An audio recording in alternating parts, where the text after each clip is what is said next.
Good evening and welcome to everybody, and welcome to the BCS Learning Development Specialist Group. And this evening, talk on early careers, how to get a career, a digital tech or ICT career. I'm going to start with a few introductory slides just while people are joining this evening.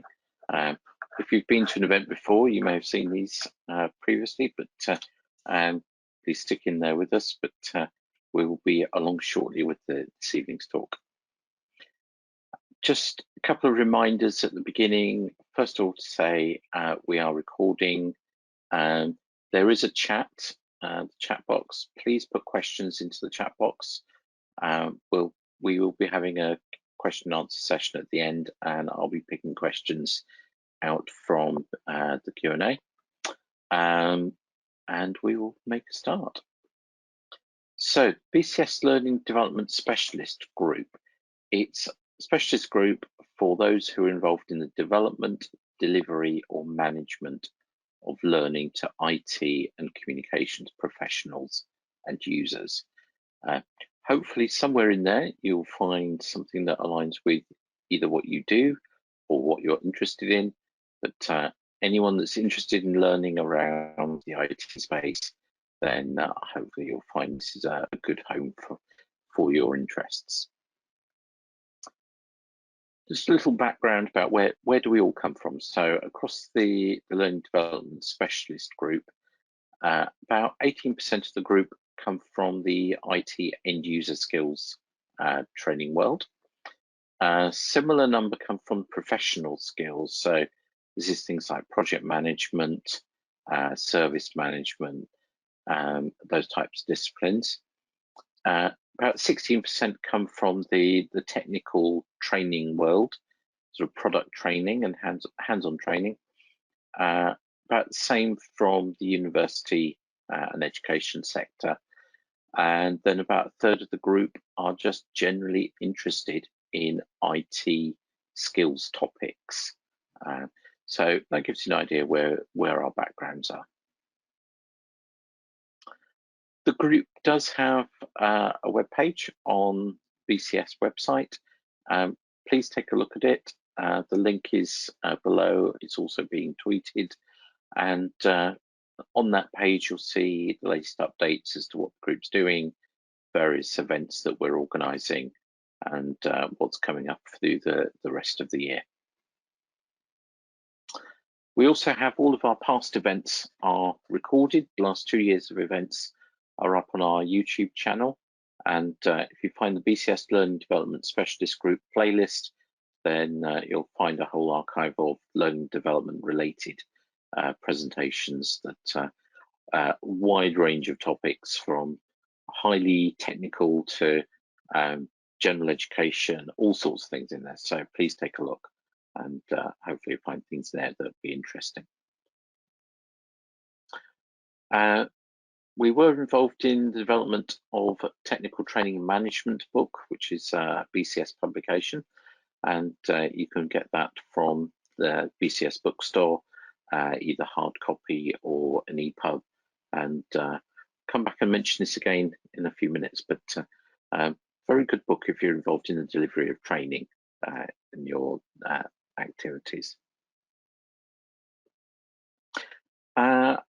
One extra slide tonight. I'd like to congratulate Michelle Kay, who's been on our committee for the last 10 years, on her long service award.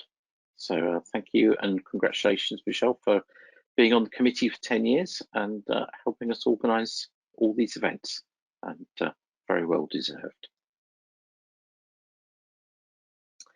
And our future events. So September, we're having an event on the degree accreditation process, and the BCS is involved in reviewing its accreditation program at the moment, so we'll be looking at that. October is going to be our AGM, and we're going to have a session on best practice in recording CPD.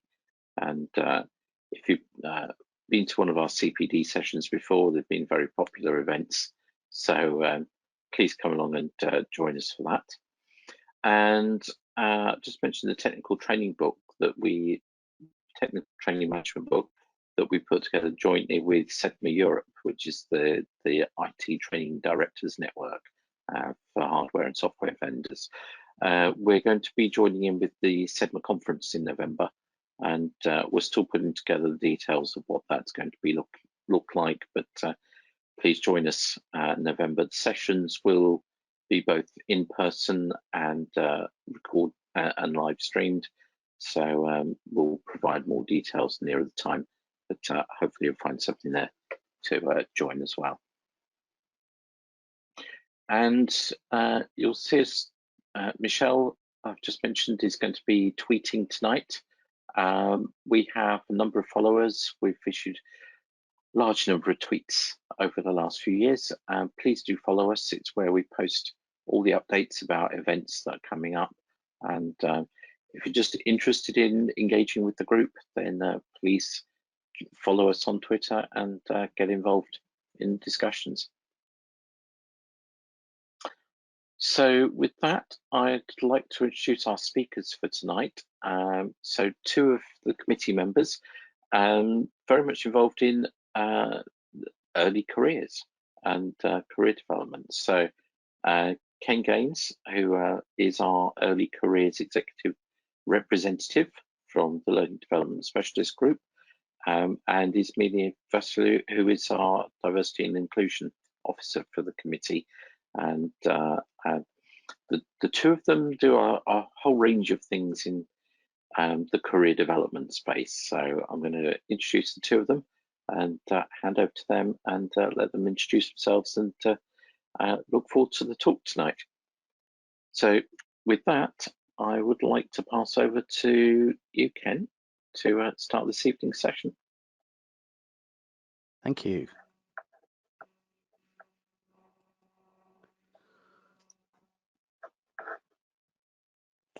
Good evening, ladies and gentlemen, and I would like to echo Kevin's thank you for joining us.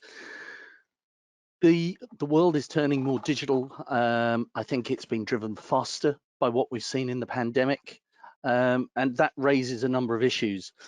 People changing jobs, moving from other industries into IT-based jobs. So part of the reason for the early careers exec is to help with those sorts of things. So many of you will have seen, if you are part of Basecamp, there's been a lot of conversation around this early career executive that has been set up. They are not a specialist group. They are there as a facilitating group. But what is an early career? You know, are we talking about the fact that we should be doing more in the 16 to 19-year-old space? Or is it about higher apprenticeships or higher education? Or is it anybody starting on a digital or ICT learning program? Or people moving, maybe somebody who was first line support, now moving to second line or out into being a hardware engineer or a software developer? Or what about the people that we're trying to encourage to change careers, the people that we're trying to pull in now that are looking to do something different? Anyone moving to a totally different area of digital, what about them? What about somebody who, and yes, we have the technical training management manual, but what about people supporting them and all of those other areas? Well, the early career executive is all about all of the above. It's about anybody who is moving to a new job in the digital technology or ICT world, regardless of where they've come from, regardless of their age. So whether they're already here with us in our industry and have now moved into a different role, it is about helping and supporting them. And what the early career exec is looking for is feedback from people like yourselves and us into the things that work well for people transitioning into a digital or ICT role. And it might be, as I say, somebody moving from being part of a team to running a team, somebody moving from first line support into now being the person making the decisions. So whatever it is, that's what they want to hear about, and that's what they want to help with. It is part of our mission as BCS in making IT good to promote and advance education and practice of computing for the benefit of the public. So it isn't just about us getting people digital, us having more mates in the industry. It is about the purpose of making sure that all of us, in whatever we do, are delivering good for the public. One of the key focuses, obviously, has been over digital literacy and inclusion. And again, the pandemic has shown very much things around digital poverty. And that isn't just about people not having kit. It is about people having kit, but having bad Wi-Fi access or bad broadband access, or not enough money on their mobile phones to do things. It isn't just about having rubbish kit or no kit at all. And there's 11.3 million UK adults don't have the 5 basic digital skills as defined by the government, and that will now form part of the essential digital skills qualifications that they're making the main focus of funding at the very basic levels. But 18 to 29-year-olds say they develop their digital skills at school, but only 11%. And part of the issue there is that actually many of the people in the teaching staff don't have the skills in order to be able to pass those on. But they're also not using digital as the means of delivery in many cases. So the children that are coming through our schools now don't see good examples or even bad examples to take lessons away from. And it's reckoned that £5.5 billion of cumulative benefit by boosting that digital inclusion of 694,000 people each year. That's a lot of money in the economy. I think the key thing is the one in the middle. 75% of employers won't consider anybody now who doesn't have some IT skills, some digital-based skills. And in fact, I've just finished a piece of work in terms of the Northern Ireland economic strategy to show how important digital skills are for just about any industry. And that includes the farming industry, it includes hair and beauty industry, plumbing, etc. These things are really important and we're going to need them, especially as the way that we're going to work, i.e. not 5 days a week in the office, is going to now come to pass. So the other issues are things more to do with the IT professional world, because somebody's got to support all of this, somebody's got to maintain this, somebody's got to develop all of this stuff. So by 2023, one of the things that's going to happen, and how do we control these people, is the citizen developer. So the people who aren't directly employed by a business, but being part of the development community. 60% of line of business users admit that failure to overcome challenges associated with connecting systems, applications, and data is going to cause problems if we are going to try and automate more of the services and manufacturing that we do in this country. And of course, we all know about data breaches. In fact, the news this week is the EU and the UK having a go at China yet again about cybersecurity issues and hacking. But there's also good news, partly. BT, for example, taking on, say, 7,000 cable installers. But where are they going to come from? Who are they going to be? Can we transition people from where they are now into some of these jobs, especially those who've been made redundant during the pandemic? The growth of AI seems to be frightening people and causing issues, but there's a lot of jobs involved in that. It is about software development. It is about new hardware. It is about innovative ways of using all of those things. But, you know, let's go back to the cyber issues, ransomware attacks, and what we've seen through the pandemic is vulnerable people have been picked on a lot for some of these scams. But as I said on the previous slide, a lot of focus being put on digital literacy, but now it's the time for us as a group of people and BCS to stand up and say, well, hang on a minute, that's all very well, but if they're going to use it, what is it they're going to use? And there are a number of government initiatives that can help with these things. So there is the Restart programme, £2.9 billion over the next 3 years is being put into the Restart programme. It is a year-long initiative for each individual that is put through this from Job Centre Plus. They will be the gatekeepers of who can come on the Restart program. And it is aimed at upskilling and reskilling unemployed people. So anybody who's been out of a job for 12 to 18 months or more will be a candidate for this. But the people who do the training for this will not get paid their final amounts of money unless these people stay in jobs for 6 months.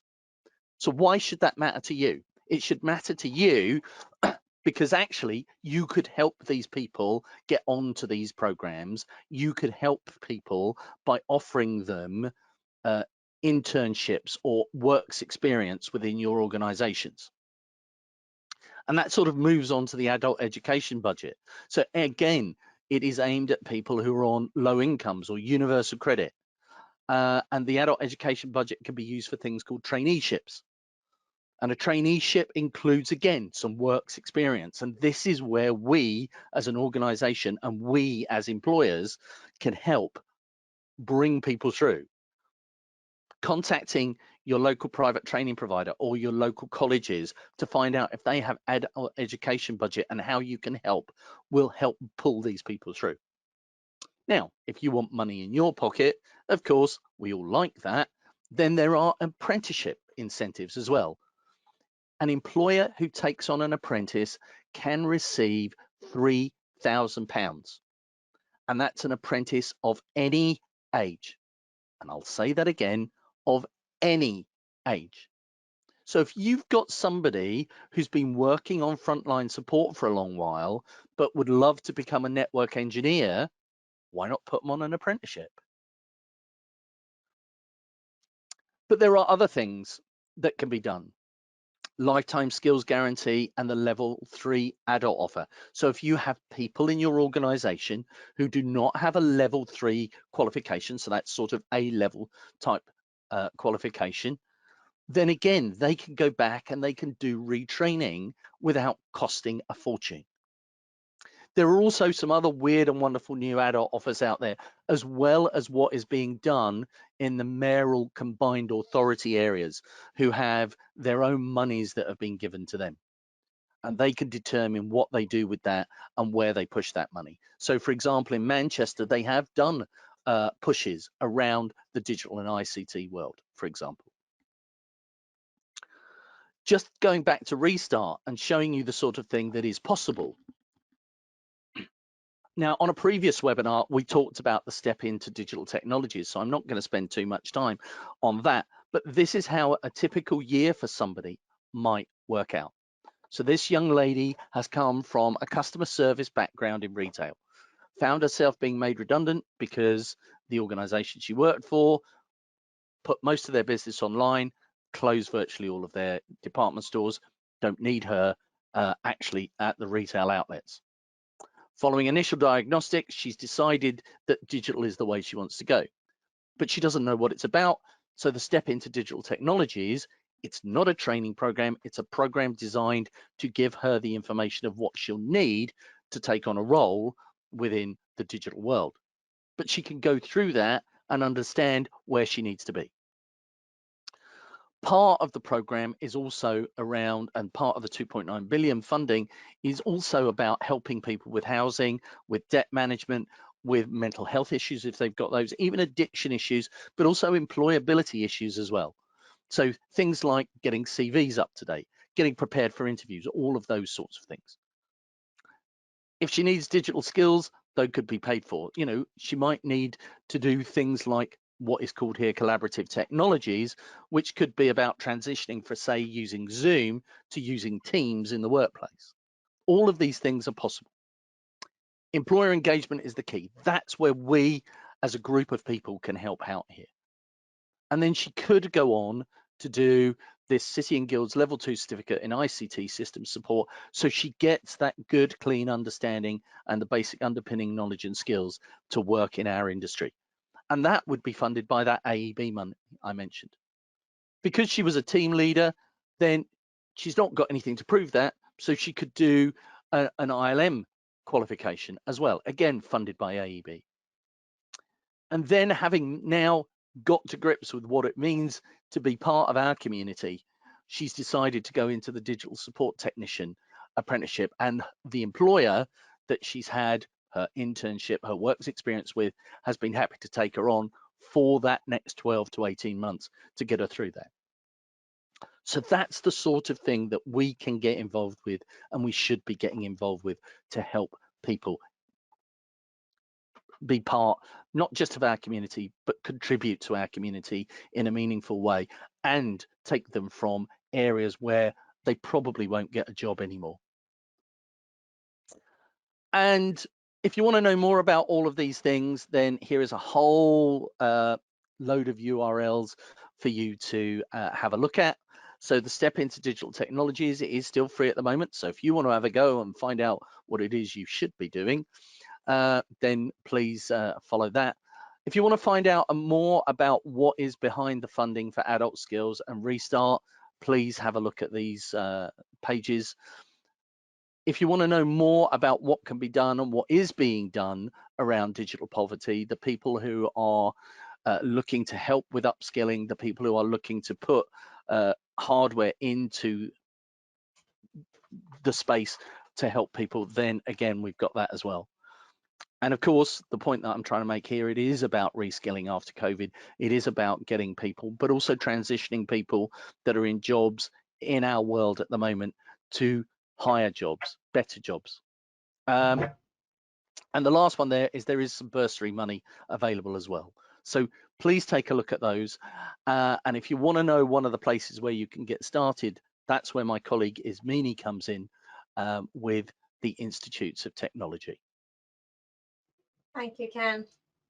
Hello everyone. My name is Ismini Vasiliou. Thank you to my colleagues who introduced me so far. So I'm going to try and give you a bit of a different perspective from the academic side, and how you can either get involved now, in the future, and also try to break some myths and stereotypes that are around academia these days. So we work very closely with employers. We prepare the graduates, the next generation of graduates.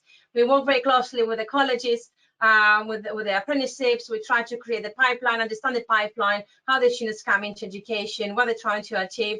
But we also try to inspire the new generation, inspire the existing generation, people who are already out there in the IT industry, people who want to upskill, reskill, or they just want to have a change in their career. So for all that, academia is the right place to go to. Can I have the next slide, please, Ken? Thank you. So what we have been doing for a number of years, the government has been investing since 2018 on creating the Institutes of Technology, and there's been 2 waves so far. In the first, if you go back, please, sorry. So in the first wave, there were 12 Institutes of Technology. I know IoT can be quite confusing, but this is the name we have been given. And now the past 1 year, we have had the wave 2, and we're waiting for the announcement of the outcomes, and we're going to have another 8 Institutes of Technology. So the IoTs are placed within counties. They're trying to understand what the area is trying to address, the skills gap they have. So every area could be quite different. So you may have a different workforce down in the Southwest compared to the Midlands, for example. And it will combine what FE and HE do, and they come together with the employers, and they try to create and deliver a new way of creating those skills in STEM, the technical knowledge, the practical skills, and of course the state-of-the-art facilities to address the local, regional, and national skills gaps. So there have been quite a lot of government reports, mainly around digital and cyber, and this is what we have been trying to focus. So we are trying to engage with those who are progressing from the T levels and the A levels, but also with the workers of all ages that they wish to upskill and retrain. But the main focus with the IoT is that we are trying to understand what the local, the LEP area needs, what our local employers need, and how we can address those skills through academia, through the colleges, through the apprenticeships we will be offering. And all the IoTs need to achieve the high quality standards that were demonstrated in wave 1 and it has to be evidenced within the wave 2 as well. Can I have the next slide, please? But we are trying to create something more than just qualifications, and this is where the myth starts being created. Quite often, academia is being perceived as, you know, a group of academics who sit around the labs, we do research, we try to come up with new innovative ideas, but they don't really apply to the industry. And this is really, really untrue. We can help employers, we can help businesses to work together to understand where your skills gap is, where your company, your industry is going in the future, and how we can address those skills, and we can identify where your employees can go, or how we can help you to identify talents, and we can start becoming more inclusive in identifying that talent, so your company, your industry can become more successful in the coming years. So the governance, the leadership, and the curriculum, how we design it and how we deliver it, becomes the core of that STEM provision, and it can be influenced and driven by all the stakeholders, like the employers, the HE providers, and the FE providers. So we put all that together and it can be tailored for every single employer that is part of that IoT. Next slide, please. So the objectives we're setting with our IoT is to mainly increase the number of learnings we've got within the higher technical skills. And this is really crucial, especially if I take our IoT as an example. I will speak about it a bit further down. I am at the Montfort University. I'm at the heart of Leicester and Leicestershire. So we are looking exactly what our employees want to grow. Data analytics, for example, is something they really want to see their employees upskilling in the future. So we are trying to address that. We also have space that is coming in, also supported by the government. So we are trying to address that. But in another region, it could be a different set of skills, and you could be aligned to another IoT. And through that, again, you can work on your local productivity growth that will, again, be positive for the future of your industry. We try to attract a wide range of learners. We're not just looking for the 18-year-olds who are just coming out of school. We are trying to get people back into employment. We are trying to see the existing workforce that we've got and how they can upskill. But also, it's really important to maximize the social and the economic impact of this new type of institution. So we're not just looking of creating another set of degrees, another set of qualifications, but we are trying to create a long-term solution for the local region mainly. So we are trying to improve the occupational competency of the learners. We are trying to meet your individual needs and not the needs that an academic or a university has, or even a college, a further education institution has. It is all about the employer understanding those business needs and where that business wants to go in the future. Next slide, please. So we have mainly 7 success factors. Employee engagement has been crucial from day one.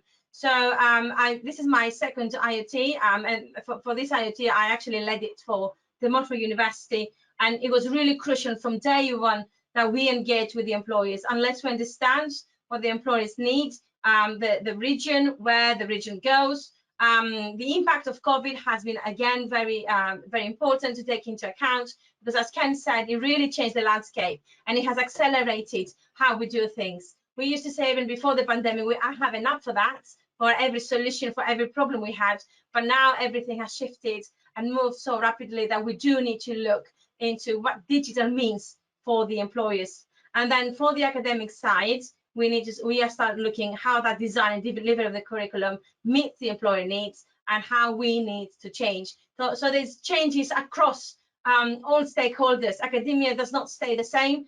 We are very much driven from the industry. We are very much driven about the latest changes in technology and what the employers need. We are specializing with IoT in teaching technical STEM disciplines, and that's the main focus.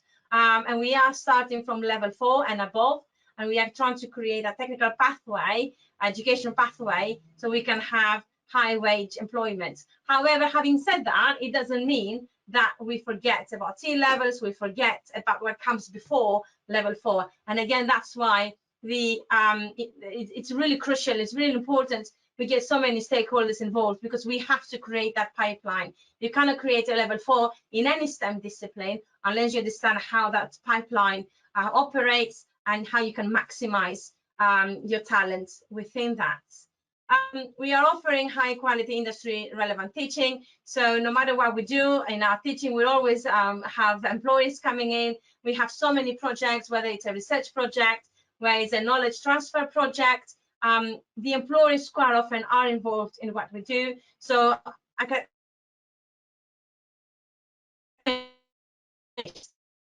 and how the industry is moving. How the industry, and we are using industry standard facilities and equipment. Being agile is, again, very, very important nowadays. We are being responsive. The IoT is supporting lifelong learning. The IoT is supporting those future needs, not just the current needs, but you also try to see in the future where we're going, so we don't find ourselves again in a similar situation where we have to have new skills gap reports, where we find ourselves knowing what we need to achieve, but we don't have the talent, we don't have a pipeline. And this is what is missing quite a lot. How do you establish that pipeline? It's not just about creating a prestigious institute, it's about creating that distinct identity for both the institution and the offer to the learners. And of course, how the employee can get engaged and what the employee will get out of that.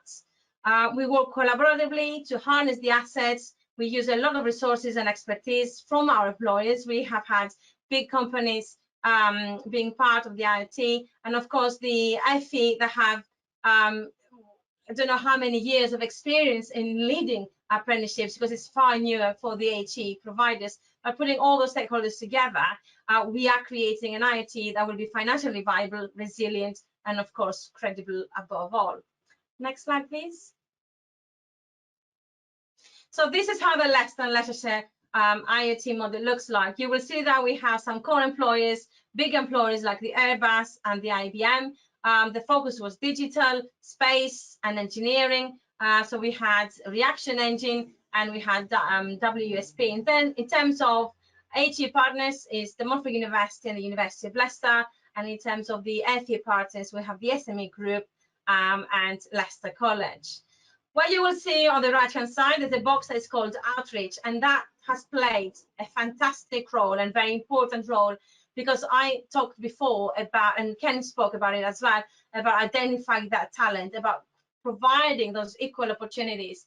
And unless we reach out to all those big organizations who are running those campaigns on getting more females into the employment, on getting underrepresented groups into employment, we will not succeed in not only providing what the employers need, but also providing that unique and diverse workforce within the region. So collaborating with WISE and EDT, Industrial Cadets, has been absolutely important.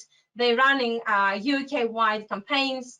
They understand the sector so well, so they can support any IoT, really, not just our IoT, or any employer. And I would really encourage you, if you are an employer, to reach out to them and understand how you can get involved with those outreach activities, and you can identify the pool of talents as well.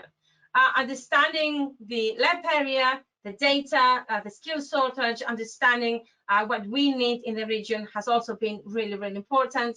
Having the support from the Leicester City Council, the Leicester Employment Hub, and other areas and groups like the Catapult and the Learning and Work Institute, all of those huge UK-wide often stakeholders have been contributing to what we're trying to achieve, understanding the pipeline, and as I said before, not just creating another set of apprenticeships or degrees, but creating those apprenticeships that the region needs and the employers need, so we can create more inclusive environment for everyone to be given an opportunity not only to study, but to get back to the employment. Next slide, please. This looks a bit messy. If you need more information about what we're offering, please do make contact with me. But this is just to give you a bit of an overview of how the courses are being broken down. So we have a variety of programs going all the way from level 3 to level 7. So whatever you are in your career, whether you want to upskill, whether you want to reskill, whether you want to enter a brand new area, of expertise, the opportunities are there within this IoT. So we have courses on digital, and they can vary from business analysts, they can be on cyber, data analytics, or something around computer science.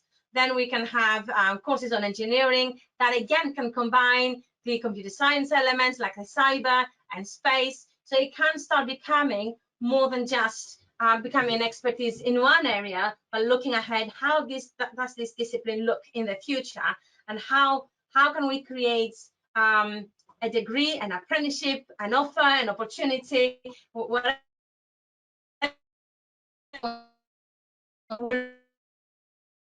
graduate. It will be something you can carry with you, you can evolve it further, and it can benefit you as an apprentice, or it can benefit your employer, or if you decide to move, how you can continue with your lifelong learning as well. Next slide, please. Oh, that was the last slide, sorry. So I don't know if anyone has any questions. Yeah, so we've got some questions. So I think I'm going to start with this first one addressed to both of you separately. So Ken, if you can give an answer first, and then you Ismini.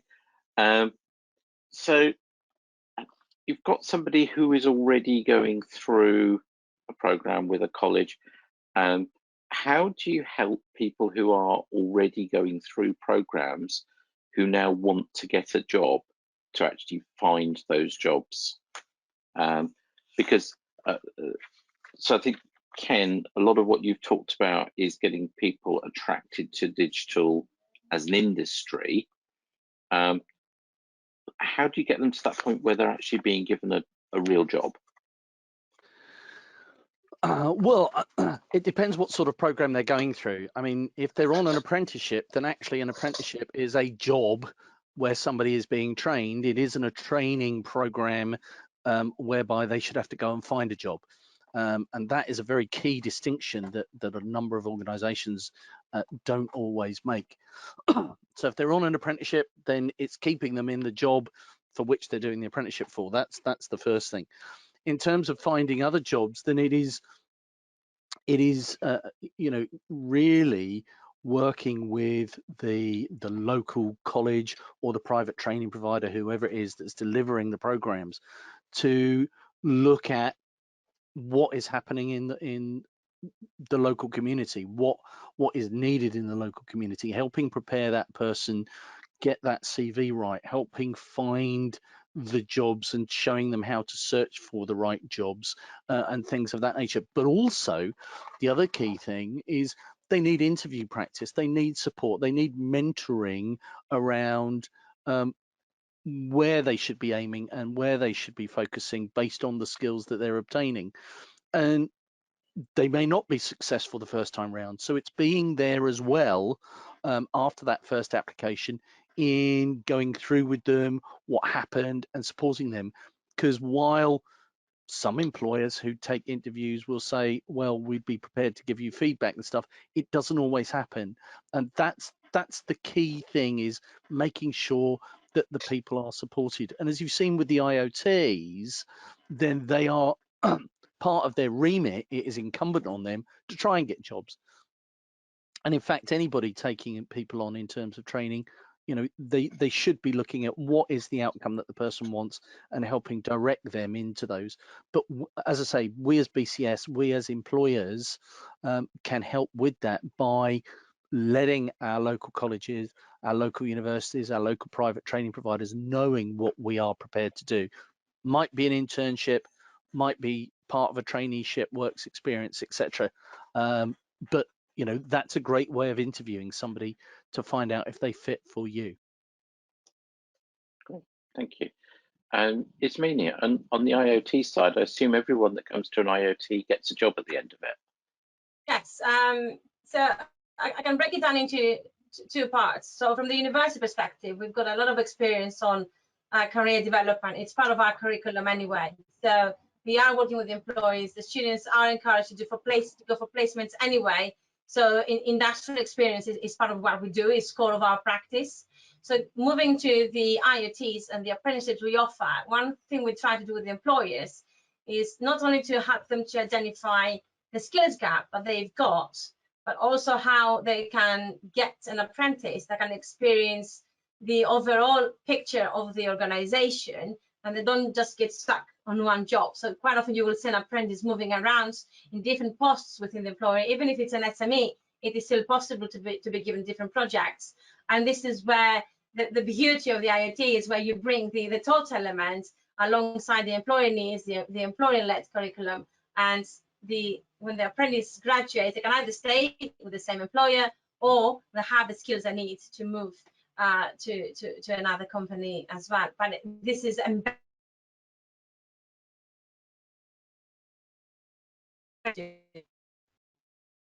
across the curriculum in what we do.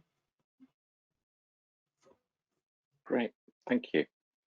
I guess follow on from that from me is there was discussion I was in this morning where we were talking about how some areas are very conducive to attracting new talent. As I'm very familiar with Bristol and what's going on in the cyberspace in Bristol and the pipeline of talent. But how do you help people come into the industry in areas that aren't very well served? Obviously, the IoT is sort of trying to approach that, I guess, in some respect. But from either of you, how do you engage with diversity and inclusion from people that wouldn't naturally come into IT? Well, go. I was going to say, go first. I think that's up to, as employers need to be putting out there what they want and what they're looking for. The problem is in a lot of cases, and the nice thing about the Restart program is it starts from, and it's not, the Restart program isn't just about digital. I just want to make that clear. It is working in other industries as well, working across other industries as well. They haven't given the 2.9 billion just to digital, but it is, up to the local employers to do the sorts of things that the IoT that Ismini works with, to tell people what they need. And all too often, people will turn up at a college and go, I'm interested in doing IT, or I've got a hankering to do cybersecurity. They go on a program without anybody actually doing the sort of due diligence, if you like, to find out if there are any jobs. Unfortunately, we've lost the IAG, so that independent advice and guidance, that careers guidance platform that we used to have, that was supporting schools and colleges. But that's what needs to happen. More people need to be going to their colleges, local private training providers, regardless of whether they're an IoT or not, and saying, listen, I need this. These are the skills we need. These are the things we need in this area. And the other thing I think, and it's not nice to say, but actually some areas just aren't tech. It's just not what that area is going to be big and about. It will have very few tech jobs, and therefore it's how do we make sure that the people who are coming through these programs have the opportunity to go elsewhere and go to where the jobs are. And I'm not sure we can solve that, because that's obviously a monetary and support issue from the government. But again, it is pointing the people in the right direction. I think I will give a slightly different approach from the employer's perspective. I think the employees know what skills they need, and this is where we start hitting an issue, because they don't know how to present it quite often. Or when we say identify talent and giving equal opportunities, where exactly is the education and awareness that the employer knows what language to use to job adverts, or what language to use when we conduct interviews? If you have an all-male panel, for example, how will you ensure that the female you're interviewing will feel comfortable, or are we using the right language? And this, of course, goes for any culture and any underrepresented group as well.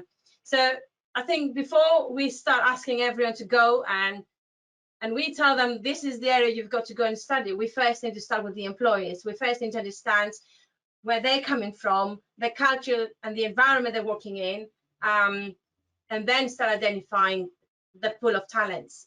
And because if we really want to address diversity, we first need to ensure we've got diversity in-house and we are ready to open up. A very good example I can give is what BT is doing, where they tap neurodiversity is the new keyword, and they're trying to understand that group of people who are very underrepresented. They are struggling with interviews. So why are we keeping doing interviews, for example, if someone just cannot perform? Where is the equal opportunities in that respect? So we do need to start looking within that employer if they are already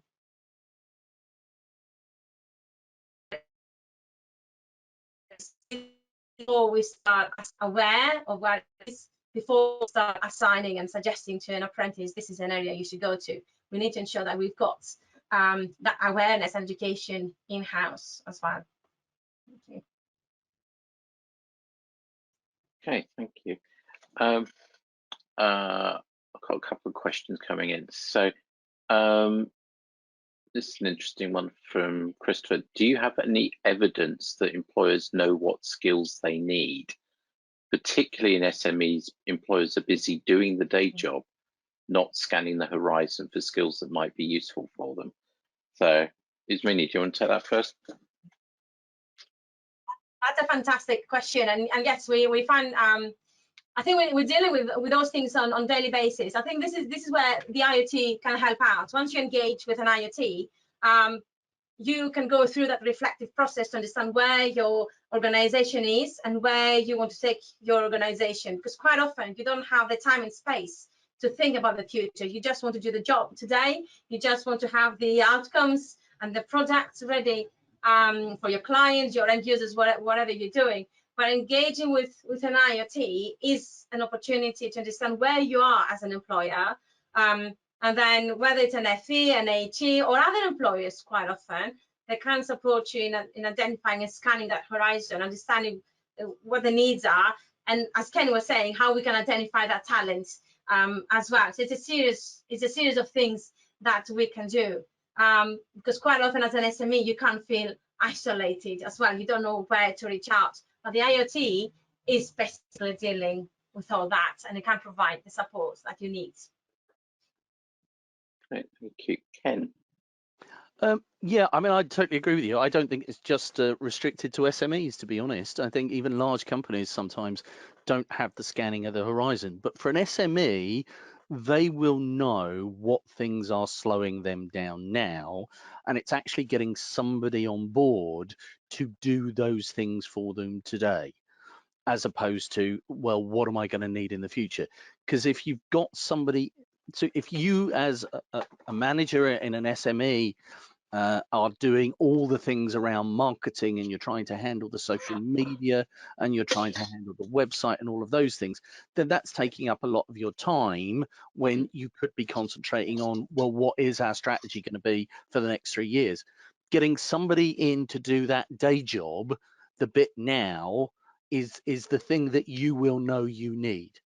If you've had a network installed in your organization, and it's just doesn't seem to be as fast as it used to be, then you need somebody to come in and look after that. Now, yeah, of course you can use third-party support and consultants and all those sorts of things, but actually, getting somebody of your own will bring something new into the business as well. So it isn't always about scanning the horizon in the future. Of course that needs to be done, but you need to free up the time to do that. So you need people doing the day job now, and those are the things that you will know about, because those will be the pain points. Yeah, thank you. So this goes back to the brief of early careers. So my question is, if somebody's already in a senior role, but they want to come into IT, into digital, what sort of upskilling programs are there? How can somebody, and I guess this is more sort of a senior role in maybe an industry that they haven't got a future, or there isn't a clear potential path for them. How do we make that early career transition easy for somebody like that?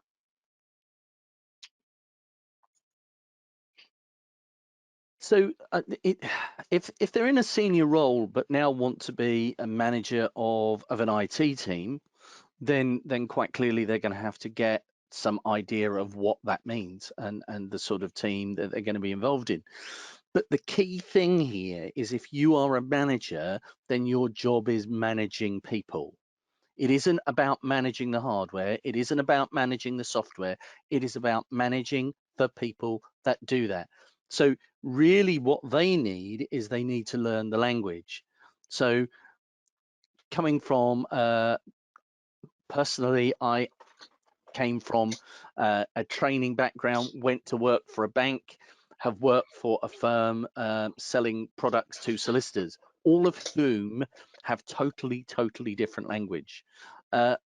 Now, I could get some of that on the job training, but you can also do that through other means. There are professional certifications from the likes of Microsoft, of Cisco, of CompTIA, VMware, and other organizations are available, including Huawei, for all of these things. So if you're going to make that transition, it is looking to find those. And it's very twee to say, but you can find just about anything on YouTube. There are TED Talks. So it's knowing the language and how to talk to those people. It's not about necessarily doing the job. So if you're going to transition at that level, it is making sure that you are the manager and you maintain being the manager, as opposed to suddenly becoming a super techie. And that's what the early careers executive is about, is to look at how we in our specialist group, but also the other specialist groups and the branches, have helped people make that transition and supported them through those transitions. And certainly, that's the sort of thing that we want people to be able to do. That's what BCS, as a membership body and as a membership community, is rife for helping people do. Great, thank you. I think I'll come to the next question. There are a lot of schemes around. I think, Ken, you've listed a whole list of different things that are going on. Ismina, you've talked about the IoTs, the T-levels. There's so much out there. How can we help point people at really good signposts to start coming into the digital industry? Well, it almost looks like there's too many pathways you can follow. Where do we send somebody to get started in IT?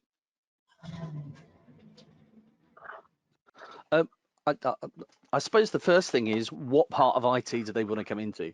And that's the big issue for us. It's a big issue for the job that I do on a daily basis. My colleagues who support things like business administration, or support hairdressing, or support plumbing, that's it. That's the job. But in the IT sector and the digital sector, we've got cybersecurity, we've got network engineers, we've got software developers, we've got data analysts. It is quite a wide range of things. So first and foremost, it is finding what that person wants to go into. If they think they'd like to do something in the IT support, network engineer, cybersecurity world, then I would, of course, recommend the step into digital program, because that will give them a far better understanding. That work was put together by somebody from the Open University. So all of the materials in there, come from real experience of dealing with these problems. But it's then, making sure that you understand what is involved. It is finding out what a software developer does, because only through actually understanding those things and finding people to talk to, and that's why the early careers exec is there, is to try and, is to get people like ourselves helping support those people to understand what those careers are about. And then, depending on their level of skill at the moment and their highest academic achievement, although they would be, if they're reskilling totally, then they could go on a level 3 program or a level 2 program. They would need to do some sort of diagnostic there would have to be some sort of diagnostic done with that person to find out the most appropriate. But you know, the college route or the IoT route coming through a college route, level 2s, sort of GCSE level, through into level 3s, through into A levels, level 4s. And also it depends on whether they want to be more academic or more practical. If they want to be more practical, then the best thing is an apprenticeship. And the beauty of an apprenticeship is you get paid while you're learning. Thanks. Ismene? I don't think I've got anything much more to offer. I think IT is really it flourished because of all those issues. I think all the questions people are asking, the answer is the IT, where the group of employees, when people are given the time and the space to reflect on what they do and where they want to go, and what is the best route for them. Because as I showed you on the slides, the options are endless, really. Anyone can do a level 7 if they've got the experience, or they can start from a level 3 or level 4. And with the degree apprenticeships these days, you combine the academic element with the practical elements. You get the experience while you learn the theory. So, and yeah, as Ken said, you get paid as well. So, what's best than, you know, better than that? I think the IoT can really solve many people's concerns and worries that they might have about the future of their organization. And just to sort of add to that, in terms of, you know, getting to know the industry, I was very lucky. When I decided to come into this industry, I have to say the guy who gave me careers advice was about as much wasn't even as much use as a chocolate teapot.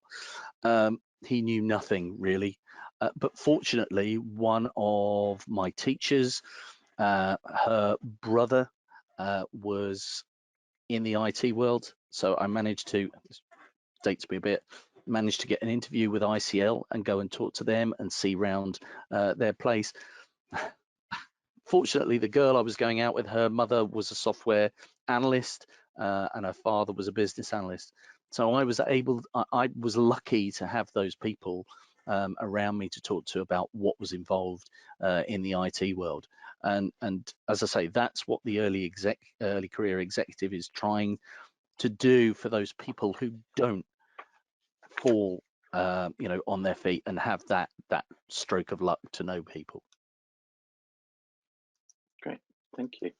And we've got a couple of questions coming right at the end. What are the key initiatives for people in their 30s upwards who want to move into the sector? And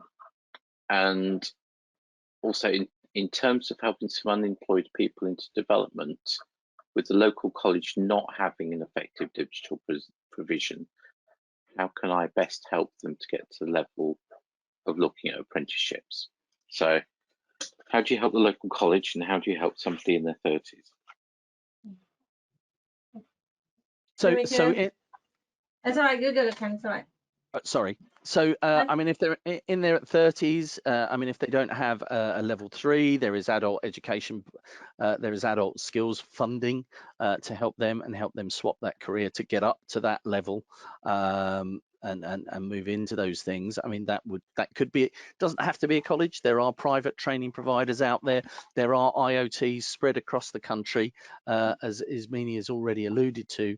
You know, there's a really good one in Leicester that has got it all well taped, but you know, there's one in Milton Keynes, there's one in Barking and Dagenham. I mean, they are all over the place, so it's well worth talking to them. In terms of the college, I think you'd have to tell us who the college is and how we might be able to help them. But equally, the other thing, of course, is to look at private training providers, especially many of those who may be able to do remote learning and delivery. Certainly, I deal with a number of those on a, well, I won't say a daily basis, but I deal with quite a number of those that work across the country to help people upskill. I mean, there's one in Wales in Somerset. There's a couple in London. There's some in Bedford. There's some up in Durham. I mean, you know, they are all over the place and can certainly help. I mean, if you want pointers to any of these people, please, you had Kevin's email address, you had my email address, just drop us a line and we can certainly help. If we know the area, we can point you to relevant people to help there. Helping the college, it's tough. I do deal with colleges who quite frankly shouldn't be delivering digital, but they realize quite early on what they can and can't deliver, and in some cases they'll deliver just one program. In others, they'll go and get the professionals they need to help do it.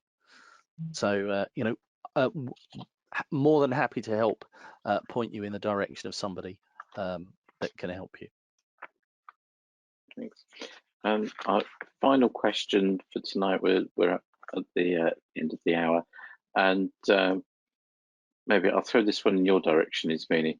So COVID has given a lot of individuals time to reflect on what they really want, and digital is a key sector.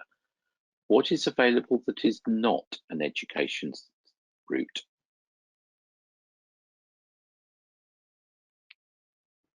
Everything we've talked about. That's a really difficult one. I think, yes, it's. I think quite often it's not where the gap is out there, is what the individual has done and where the individual wants to go. And sometimes this is not very clear. Is how you can utilize. I mean, I had a list of organizations that they do outreach and they provide career development, and they're not selling a product. That you can reach out to them and understand where you are, where you want to go. I think we've not reached the limits of digital capabilities yet. I think there's a lot that we can do. From the educator's perspective, I can tell you for sure that until the day we went into lockdown, I had a lot of staff in my department and other universities I've worked at that they were refusing to teach online, and they said we can only teach face to face. And then suddenly overnight, everyone was able to teach online, all the students attending, and the feedback was really positive. So even within education, we're looking ahead. We're not looking at going back to where we were. But this doesn't mean that through COVID, we know that where we want to be. We know there are needs. We know that digital is advancing quite rapidly at the moment. But I do think that the next 5 years is for every organization, whether that's education or space or engineering or whatever that the sector is, to identify where they want to be. And I think that's really, really important. And we're not going to carry on doing the job we used to do, neither the job we have been doing for the past 1 year because we were affected from COVID. We are looking ahead, we are reflecting, and we are trying to see how we can maximize our workforce, our productivity, but also to provide those equal opportunities. I can now do a talk whenever I want because I don't have to travel anymore abroad. Everything becomes so much easier. So I don't think there is an answer. I think we are at the phase where we're trying to understand how the future looks like. So the gaps will be identified in a couple of years, I think, and the opportunities will arise. And there's a lot we can do in this discipline, in this sector. Kevin, just to say, if people are saying, well, actually, we don't want to go to an educational establishment or, be it a college, be it a private training provider, be it a university, be it a school, be it whatever, then, there are quite a number of programs out there. And I'm sorry to name check these, but these are the ones that spring to mind off the top of my head. I mean, there's Google Garages, there's Amazon Web Services, there's an organization called Allison. All of these offer online programs to a greater or certain depth, and all have initial programs that are free that can help people step into our world. So these things are well worth looking at. The Digital Marketing Institute is another one that has some basics to help people get into these things. There are a lot of those organizations out there. You only have to go and look for them, and the few I've mentioned are there, and as I say, they're free and help people step into these things. Great. Well, we're past the end of the hour, but thank you very much, Ken. Thank you, Ismini. It's been a great session, and hopefully we've answered a number of the questions that are on people's minds about this whole early careers area?